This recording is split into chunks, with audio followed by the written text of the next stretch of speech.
अस्सलाम वालेकुम। मैं हूं अनीबा खान और आप देख रहे हैं मेरा चैनल अनीबा स्पीकिंग।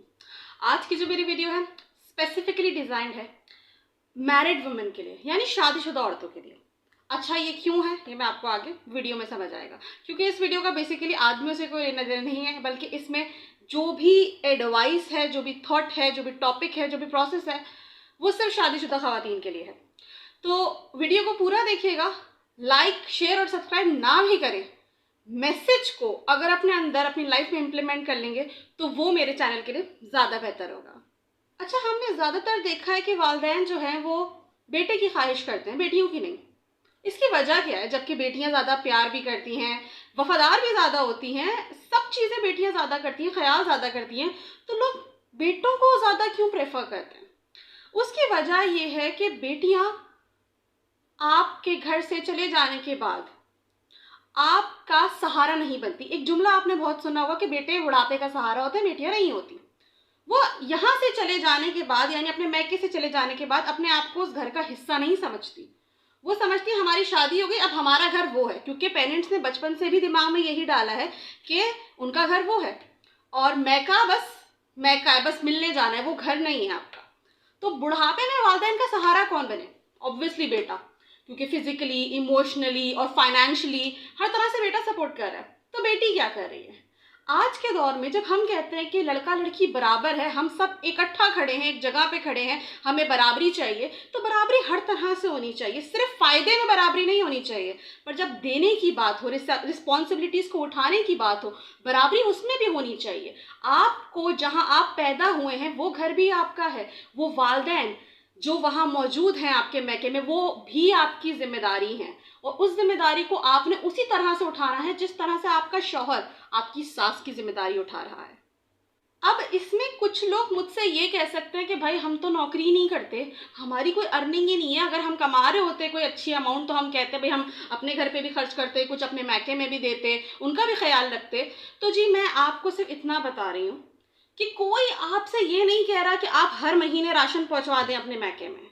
कोई आपसे ये नहीं कह रहा। आप जितना आपके पास है, आप एक वाइफ हैं, आप अपने हस्बैंड से पॉकेट मनी लेती हैं, कितनी? 10,000 रुपये। आप 10,000 में से महीने में 2,000 रुपये, सिर्फ 2,000 रुपीज़ अपने पेरेंट्स पे भी तो खर्च कर सकती हैं। मैं ये नहीं कह रही कि आप हर महीने आप करें, आप हर महीने की जगह 2 महीने 3 महीने का इकट्ठा जमा कर लें, 6-7 हज़ार रुपये आपके पास जमा हो गए कि नहीं, ये मैंने अपने पेरेंट्स पे खर्च करना है। 2-3 महीने बाद जब आप अपने घर गए हो, आप घर का बिजली का बिल पड़ा है, उठा के जाके जमा करा दो। कितना मुश्किल है? आप अपने लिए भी तो सेविंग करते हो ना, आप अपने बच्चों की बर्थडे पे भी तो खर्चा करते हो ना, अपने शौहर की बर्थडे पे, अपने बच्चों की बर्थडे पे, कोई और इवेंट्स पे। आप इतने का तो खाना कर देते हो, इतने की तो आप दावतें कर देते हो। 2-3 हज़ार की क्या औकात है? क्या आप थोड़ा सा अमाउंट अपने पेरेंट्स के लिए अलग से रख नहीं सकते? देखिए, इस चीज़ से उनकी किफ़ालत नहीं हो सकती। 2-3 हज़ार की क्या औकात है? औकात नहीं है कुछ भी आज के दौर में, उनकी किफ़ालत नहीं हो सकती। लेकिन उन्हें याद रहेगा कि मेरी बेटी को मेरा एहसास है, मेरी बेटी मेरे लिए करना चाहती है, जो भी उसकी हैसियत है वो उससे करना चाहती है। अक्सर हमने देखा है कि लेडीज़ जो हैं वो ये शिकवा-शिकायत भी करती हैं कि हम जब अपने घर जाते हैं, अपने मैके जाते हैं, तो हमारी जो भाभियां हैं वो बड़ा मुंह चढ़ाती हैं कि भाई क्यों आ गई है, फिर से क्यों आ गई, मतलब अच्छा मूड नहीं रहता उनका। तो आप बोझ बनी हुई ना उनके ऊपर। आपने कब ऐसा किया कि जब आप घर से आ रही हैं तो आप थोड़े बहुत कबाब बना के ले आए कि भाई ये ले भाई आपके लिए भाभी, आपके बच्चों के लिए मैं ले आई हूँ? आपने कब ऐसा किया जब आप आ रही थी तो घर में सबके लिए फ्रूट्स लेकर आई? नहीं ना। आप आई, आपके साथ 4 बच्चे आए और आप आके आराम से घर पे आके बैठ गई कि ये तो मेरे भाई का घर है, ये तो मेरे बाप का घर है। जी है, लेकिन आप कुछ कर्टेसी तो शो कीजिए, कुछ रिस्पॉन्सिबिलिटी आपकी आपके पेरेंट्स की तरफ भी है, कुछ रिस्पॉन्सिबिलिटी आपकी भी है।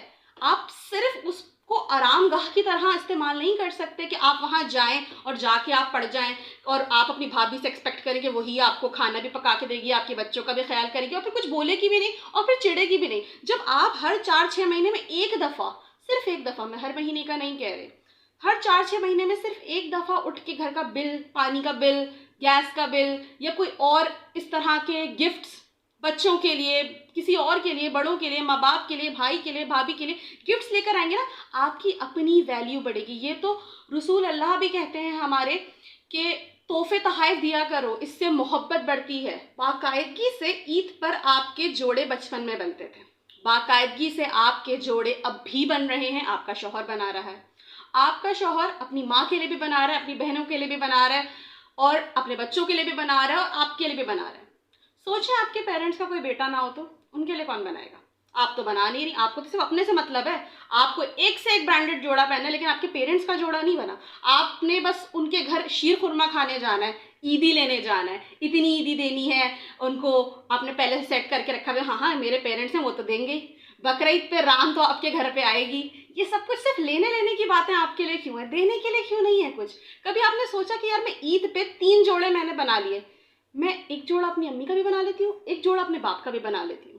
आप अकेली अपने लिए 10,000 के कपड़े बना लेती हैं, पर उसमें से ये नहीं करती कि 8,000 के अपने बना लो और 2,000 के घर वालों के बना लो। बात वही है, इससे उनकी किफालत नहीं हो रही है। आपके दिए बगैर भी उनका काम चल रहा है, उनका गुजारा तब भी हो रहा है। लेकिन बात यह है कि उनको भी तो पता चलना चाहिए कि उनकी एक बेटी है, आपकी भी तो कोई जिम्मेदारी है अपने घर की तरफ, या नहीं है? या आप सिर्फ और सिर्फ लेने के लिए हो, इस घर में मेरा हिस्सा है, ये इतना तोले सोने में मेरा हिस्सा है, हर चीज़ में आपको हिस्सा चाहिए। आप अपना हिस्सा दे कितना रहे हो? क्या आपको याद है लास्ट टाइम आप कब अपने घर पे गोश्त लेने के बजाय देने गए हो? हत्ता कि मैंने यहाँ तक के देखा है कि ख़वातीन अपने शौहर और बच्चों के साथ अपने मैके आती हैं, और घर में जो सालन पका है ना, उसमें से सबसे बेहतरीन जो बोटी होती है ना, ये बहुत छोटी बात है करने वाली, लेकिन ये चीज़ें हैं और देखी गई हैं, आपके अतराफ में भी हुई होगी कि सालन में से जो सबसे अच्छी बोटी होती है ना, वो सबसे पहले मेरे शौहर की और मेरे बच्चों की। इस बात से कोई गर्ज नहीं है कि सबसे अच्छी बोटी निकालने के बाद बर्तन के अंदर सिर्फ शोरबा बचता है या खराब बोटी बचती है। आप अपने शौहर अपने बच्चे के आगे वो चीज़ रख देते हो, ये नहीं सोचते कि यार वो खास बोटी आपका बाप भी तो खा सकता है, या आप जब अपने घर पे बना रहे हो तो वो आपकी माँ भी तो खा सकती है। आप हमेशा सिर्फ अपने शौहर और बच्चों के लिए ही सोच रहे हो, वो पेरेंट्स के बारे में क्यों नहीं सोच रहे जिन्होंने बचपन में भी आपके लिए अलग से वो जो सालन बना, तो हमेशा सबसे अच्छी बोटी जो है वो मेरी बेटी के लिए है ना, और बेटी बड़ी हुई तो उसने क्या किया, सबसे अच्छी बोटी मेरे शौहर के लिए। तो माँ बाप कहाँ गए, उनका कौन है? ये चीज़ है उन खवातीन की जो कि जॉब नहीं करी है, पॉकेट मनी पे चल रही है, मैं उनको गाइड कर रही हूँ। यहाँ तो औरतें डॉक्टर्स बन गई हैं भाई, और बहुत अच्छी अच्छी पोस्ट पे काम कर रही हैं, लेकिन अपने घर को भरे जा रही हैं। कभी उनको ये नहीं हुआ कि यार मैं 1 लाख रुपए महीना कमाती हूँ, इसमें से 20,000 रुपये अपने घर पे भी तो दे सकती हूँ। ठीक है, पेरेंट्स इनकार ज़रूर करते हैं कि भाई नहीं हमें नहीं चाहिए, आप मत दो कैश की शक्ल में, आप किसी और तरह से दे दो। आप घर के लिए कोई सामान ला दो, भाई ये मुझे फर्नीचर अच्छा लग रहा था, ये सोफ़ा बहुत अच्छा लग रहा था, मैंने सोचा मैं अपने घर के लिए ले लूँ। यार ये जो है ना, मैं अपने घर के लिए सामान ले रही थी, ग्रोसरी ले रही थी, मैंने सोचा आपके लिए भी ले लूँ। अरे मैं घर से यहाँ तक आ रही थी तो मैंने सोचा कि सबके लिए दही बड़े लेके जाऊँ बेकरी से। आप कर सकते हो ना, आप तो कमा रहे हो। और यहाँ तो जो औरतें नहीं कमा रही वो तो फिर शिकवा थोड़ा बहुत उनका कहीं ना कहीं जायज़ होता है कि भाई शौहर इतनी पॉकेट मनी नहीं देते, या ये या वो कुछ भी बोल सकती हैं वो, लेकिन आप तो कमा रहे हो, आपको पढ़ा लिखा के इस काबिल बनाया है कि आप अपने पैरों पे खड़े हो। आपके पेरेंट्स ने आपकी फीस के लिए क्या नहीं किया, और आज आपकी जेब से अपने पेरेंट्स के लिए कुछ नहीं निकलता। आपको हर चीज़ चाहिए, ईदी भी चाहिए, गोश्त में से हिस्सा भी चाहिए, हर चीज़ बस चाहिए, देने के लिए आप क्यों नहीं हैं? अब कुछ खवातीन ऐसी भी होंगी जिनका कहना ये होगा कि भाई हम करना तो चाहते हैं, लेकिन हमारे ससुराल बड़ी स्ट्रिक्ट है, हमें करने नहीं देती, हमारा शौहर नहीं देता। आपका शौहर आपको 1,000 रुपये देता है, 1,000 रुपीज़, है ना, इतना तो देता ही होगा। या फिर आप अपने कभी पार्लर के लिए पैसे मांग लेते हो ना कि लो भाई पार्लर के लिए पैसे दो, मैं 2,000 रुपये दे दो, मैंने पार्लर जाना है, क्या आप उसमें से 500 रुपये भी नहीं रख सकते? करने वाले करते हैं, मैं आपसे नहीं कह रही कि आप 50,000 रुपये खर्च दो, लेकिन आप अपने शौहर से पॉकेट मनी के तौर पे या पार्लर के लिए 2,000 रुपये जो लेते हो उसमें से 500 रुपीज़ अलग नहीं रख सकते? और ससुराल वालों का जो प्रॉब्लम आप बोल रहे हो, आप अपने मैके जाते हो, अपने घर के करीब जो ठेला है उससे खड़े होकर आप अगर 1 दर्जन कीनू ले लेते हो, ये बात ससुराल को कैसे पता चलेगी? नहीं पता चलेगी ना। ज़रूरी तो नहीं कि आप हर बात को ससुराल में बताएं और फिर जाके अपने घर में स्पेंडिंग करें। नहीं, पॉसिबल है ना ये चीज़ कि आप खुद से भी कुछ कर सकते हो। ज़रूरी नहीं है कि हर बात उनको बताई जाए, उनसे परमिशन ली जाए। अगर वो अच्छे हैं, सपोर्टिव है इस मामले में, हस्बैंड सपोर्टिव है, तो और बहुत अच्छी बात है, ये तो बेहतरीन बात है। ठीक है। लेकिन अगर नहीं है सपोर्टिव और नहीं है, ससुराल बहुत परेशान करते हैं कि नहीं भाई ये तुम क्या अपने घर लेके जा रही हो पका पका के, इस तरह के मेंटालिटी के हैं, तो आप क्या करें? आप कुछ ना करें, आप घर जाते हुए भाई दुकान से 1 किलो माश की दाल का पैकेट ले जाओ यार। वो माश की दाल का पैकेट जो है ना, वो वर्थ रखेगा जब आपके पेरेंट्स के हाथ में आएगा ना। वो 1000 बार कहेंगे नहीं नहीं बेटा तुम क्यों लाती हो, लेकिन कहीं ना कहीं उनको दिल में रियलाइज होगा कि मेरे बच्चे को मेरा एहसास है, मेरे लिए कोई है, मैं अकेला नहीं हूँ, मेरे को मेरा सहारा है यहाँ पे कोई। 4000 रुपए के जूते पहनने के बजाय अगर आप 2000 के जूते पहनेंगे और बाकी बचे 2000 रुपए का 1 किलो मटन ला के अपने घर में अपने बाप के हाथ में दे देंगे ना कि ये ले अब्बू आप ज़रा इसकी यखनी बना के पी लीजिएगा, आपकी सेहत अच्छी हो जाएगी। आप यकीन करें आप अपने पेरेंट्स की लाइफ में मजीद 10-12 साल बढ़ा देंगे, क्योंकि उनको वो खुशी मिलेगी कि यार हमारे बच्चे हमारा एहसास करते हैं, ख्याल करते हैं, ये तरबियत है हमारी बच्ची की। और आपके घर में अगर कोई भाई भाभी है ना, तो उनको भी आप ना अच्छे लगोगे, आपका आना बुरा नहीं लगेगा कि यार ये जब आती है ना कुछ करती है, कुछ उठा के ले नहीं जाती। यहाँ तो खवातीन ऐसा करती हैं कि बस आए और मैके में जो पका है वो भी पैक करके घर ले गए। आप ये तो सोचे कि आपके बूढ़े माँ बाप इस उम्र में काम कर रहे हैं, घर चला रहे हैं, घर पे आपकी अम्मी खाना पका रही हैं, आप वो भी पैक करके अपने घर ले जा रहे हो कि मेरे बच्चे और मेरे शौहर खा लें। आप जवान हैं अभी, उन्होंने जो देना था आपको दे दिया, उन्होंने आपको अच्छी तालीम दे दी, उन्होंने आपको तरबियत दे दी, उन्होंने आपको माशरे में उठने बैठने की समझ दे दी। अब आपका काम है कि आप कैसे करते हो उनको पे बैक।